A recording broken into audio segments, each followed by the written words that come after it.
Hey crafty friends, Christina here with you from Sunny Day Memories. So we are going to be doing the final week of a project with the Snowy Scenes paper collection from Stampin' Up. So just a quick review of the papers that come in that pack. While many of them are very wintry, obviously with a name, and have a little touch of Christmas, they still are really perfect for using outside of doing Christmas projects. And so today we are going to be doing a thank you card. And we're going to be featuring this beautiful snowflake paper. It's my favorite one, and I've used up almost all of that pattern, so we're using very small amount of it for today's project. We are going to be creating, like I said, a little thank you, and so I created a little tag pocket with a little tag here. So it would fit in a regular envelope. Here it's a little bit thinner, but it is about the same length as a standard size card, and it's got this little tag here that you can go ahead and write on here, as well as the back side. And so the items that I'm featuring, in addition to the Snowy Scenes paper, there are the one-of-a-kind stamp set and the dies. It's got a large, let me just show you here, this large snowflake here, as well as the smaller, delicate snowflake that goes in the center. And then I'm also featuring the the tag. They're called Greetings of the Season dies. And while it does seem like Christmas, and it went with a lot of the Christmas collections, it's so useful throughout the year, so I did want to kind of still show you how you could use beyond just the holidays. So let's go ahead and get started. So I did it in two different, it's the same one, but because I am featuring the two-tone cardstock, I have done it both with the true pool party paper here, as well as the light shade. Hopefully that's coming through. I've got a lot of shadows happening here. But I did want to kind of just show you how you could do that, because then you can kind of play off each other. I have mounted this piece here on the regular pool party because the inside of there is the light pool party, so it's a nice way to play with those two-tone papers, those cardstocks that we have. So what we're going to do is we're going to start our main project here with a 6 by 5 1/4, and I'm going to grab my paper trimmer to go ahead and do some scoring. We are going to score along the 6-inch side, so it's good to kind of just double check that you've got the 6-inch in there, and we're going to score it at the 1 3/4 on from both sides. So if you are using the Stampin' Up paper trimmer, just make sure you use the lighter blade for the lighter pressure to score. So 1 3/4, and then I'm going to rotate the paper 180 degrees and do 1 3/4 again. So it will look like this. And then what we're going to do is we're going to do diagonal cuts. So you want to use the darker one, and we're going to be doing it from the score line, the top of the score line there, to that bottom point. So you're creating that diagonal one and just making sure both of those are in the track before you go ahead and cut. And so you'll have this really thin triangle piece that you've got remaining, and you've got a really thin triangle here. So you can see here that I've got the true pool party shade here, as well as the light shade here on the inside. And so then we're going to go ahead and repeat that same process, and we want to make sure we're doing it the same way. So it's going to be from this top corner here to the bottom edge, so that way you kind of have like it's narrow and then it gets wide. So just make sure it's kind of good to double check that you're doing the right way when you're doing these angled cuts, because if you do them the wrong way, then you have to start over. So there we have it. We have our two cuts, so now they cross over with each other. And then these two pieces here are scrap. You don't need those. You can use them for another project, or you can just toss them. And then I have a piece of that Snowy Scenes paper, and let's see, it measures 1 5/8 by 5 1/8 here, and then I'm going to go ahead and cut it diagonally. So the other thing to do is, just like I said, to double check your cuts here, is you want to kind of visualize and make sure you've got your cuts going right, because you want to have the narrow point up here at the top and the wide down at the bottom. So you want to make sure you're cutting from that top left to the bottom right. If you cut the other way, it would be fine. You would just be putting that pattern paper here on the right-hand side instead of the left-hand side. So it's completely fine, but if you want to do it like my sample, I am doing it from the upper left to the lower right. And so I'm just making sure both those corners are in that trimmer guide. And then I have two, so that I could do 2 of these. And then I'm just going to simply go ahead and glue this to the center of that. Okay, next, so you can see I do have that pattern paper there, and there's nothing here on the right-hand side. I've gone ahead and I've taken our tear and tape, and I have a piece that I put in the center about 1 inch up, and then I have one on each side of the 2 flaps. And then I'm going to go ahead and remove the backing on each of those. And I'm using the tear and tape just so that I have a really nice strong hold, so that it stays closed and I don't have to worry about the tension making it come apart, because that would be sad to have the recipient get it and then it doesn't stay closed. So then we're gonna go ahead and bring this right-hand side over first. It's gonna catch on both that one that's about 1 inch up, and then it's gonna catch on this bottom part here, and then we're gonna close the left side.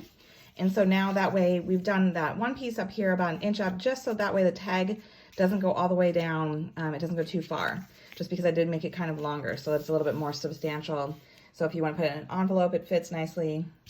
Okay, so now these are going sideways because we have that sentiment going sideways like that. So I just wanted to kind of show you how that's going to be.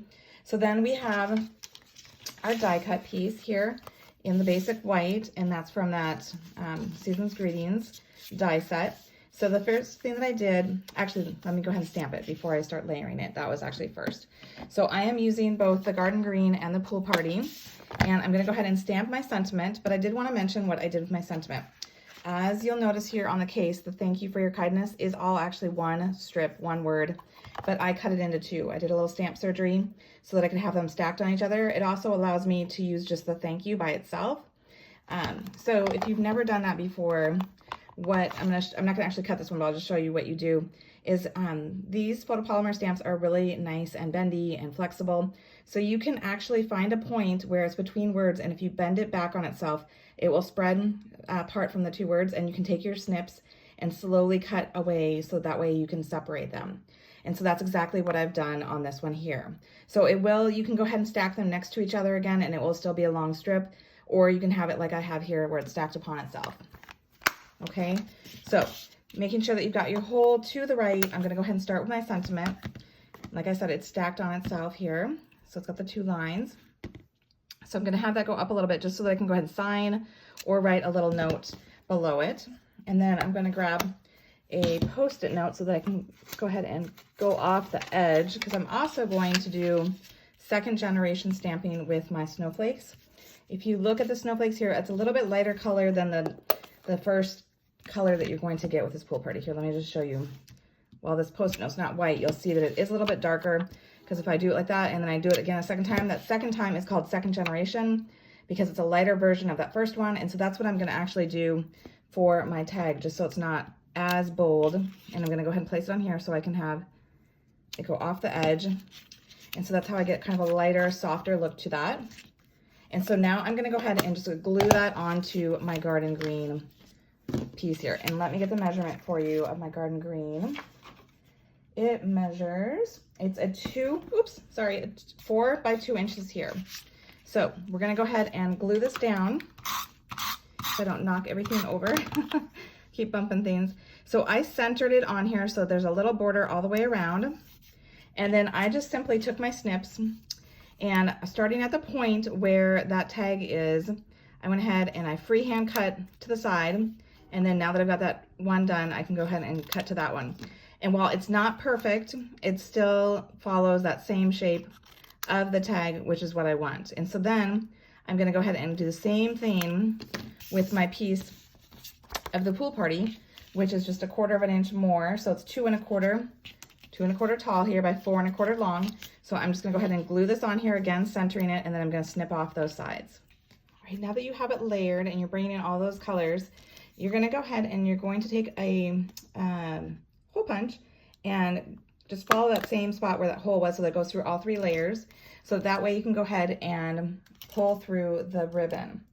And let's see here, I'm gonna grab my ribbon. I have got 8 inches of just white twine here, and that's what's gonna tie the little bow. And then I've got 4 inches of this Pool Party pom-pom. And so the Pool Party pom-pom is gonna go in first. Since it's a little bit more bold and wide, that's what I'm gonna use as the one that's strung through here like this, and just kind of balance them out so they're about equal. And then I'm just gonna take this and wrap it around and tie it into a bow. All right, so I like the look of doing the 2 different kinds of ribbons. It gives it a little bit more fluff to it, a little bit more dramatic look to it. And so once you kind of futz with the bow here a little bit and get it how you want, then I recommend going ahead and trimming the ends just so they're nice, and trimming the ends of the pom-pom. And I am using a pair. I want to note that I've got 2 pair of scissors, one that I keep a ribbon on so I know it's sharp and it works for ribbon, and the other one I do for my paper, because your paper will dull your scissors, and so you won't be able to get nice cuts with your twine and ribbons and all of those pieces that you need the sharper blades for. So that's a good tip to have Okay, so now we've got the tag done. And so that's just gonna go ahead and fit nicely into that. And like I said, it stops where you have that glue there where we put it up a little bit higher, which is perfect. And so now we're gonna go ahead and do the final touches. So what I've done here is I've gone ahead and I've die cut in the garden green, the outer portion of that snowflake. And then I've done the smaller, more intricate one. And if you look close, hopefully it shows up, there are little pieces that are supposed to come out. I did not poke those out because I actually want to have that be a solid center so that I can go ahead and I'm going to take one of our dimensionals, and that dimensional then is going to not only pop up this onto the solid snowflake, but it's also going to hold those pieces in place so they don't pop out because I want them to stay as they are. And then I'm just gonna go ahead and line this up on there. And then I'm going to do my mini dimensionals. And I'm doing this so that way they don't overlap onto the tag. So I'm having 2 on either side there, and I'm gonna have 1 down here on the bottom. And so then I will bring my snowflake to those. That way I know that they are not going to be touching the tag and creating holding the tag in and not letting it come out in and out easily. So this is a nice trick to go ahead and put them directly onto the project instead of putting on the back of the snowflake and not knowing exactly where they're gonna end up. Okay, so I'm gonna actually twist it this way here and put it down, and so it's gonna catch all 3 of those. And then my final touch is I'm going to take one of these flat adhesive back pearls, which are so pretty because I love how they pick up all the different colors of projects. And this is gonna go right in the center, again, kind of sandwiching those pieces that I didn't push out of that image. And like I said, it picks up the colors in that tag and the greens and the blues. It just looks really pretty. Super cute little way to do a thank you after the holidays. A little different. You can go ahead and sign, write your note, or you can even write on the back of it as well. So I hope you've enjoyed it. And if you do, please like this video and be sure to subscribe so you don't miss any future ones. And until next time, stay crafty.